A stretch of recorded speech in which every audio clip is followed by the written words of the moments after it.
सट्टा बाजाराचा अंदाज, नेमकी कोणती उमेदवारी, कोणता पक्ष घेणार, कोणता खासदार येणार निवडून, याबाबतचा हा माझा स्पेशल रिपोर्ट. नमस्कार, मी शर्वरी. आपण पाहत आहात तिचा जागर न्यूज.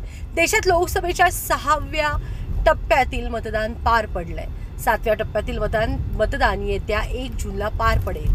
हे मतदान संपताच लगेच संध्याकाळी एक्झिट पोलचे आकडे समोर येणार आहेत. या एक्झिट पोलमधून निकालाचे अंदाज मानले जाणार आहेत. तत्पूर्वी सट्टा बाजारानं यवतमाळ वाशिम मतदार संघात ठाकरेंच्या शिवसेनेचा उमेदवार विजयी होण्याचा अंदाज वर्तवलाय. त्यामुळे मुख्यमंत्री एकनाथ शिंदे यांना मोठा फटका बसण्याची शक्यता आहे. यवतमाळ वाशिम लोकसभा मतदारसंघात एकनाथ शिंदेंची शिवसेना विरुद्ध उद्धव ठाकरेंची शिवसेना अशी थेट लढत आहे. या मतदारसंघातून विद्यमान खासदार भावना गवळी यांना उमेदवारी देण्यात येणार होती, मात्र भावना गवळींच्या उमेदवारीला भाजपाचा विरोध होता.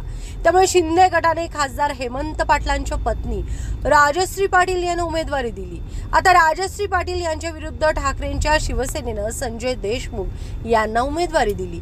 त्यामुळे येथे शिंदे विरुद्ध ठाकरे अशी रंगतदार लढत झाली. आता या मतदारसंघावर सट्टा बाजारानं अंदाज व्यक्त केला. यवतमाळ वाशिम लोकसभा मतदारसंघात उमेदवार बदलूनही शिंदेंना फटका बसणार असा अंदाज सट्टा बाजारानं व्यक्त केलाय. येथून उद्धव ठाकरेंच्या शिवसेनेचे संजय देशमुख हे निवडणूक लढवत आहेत.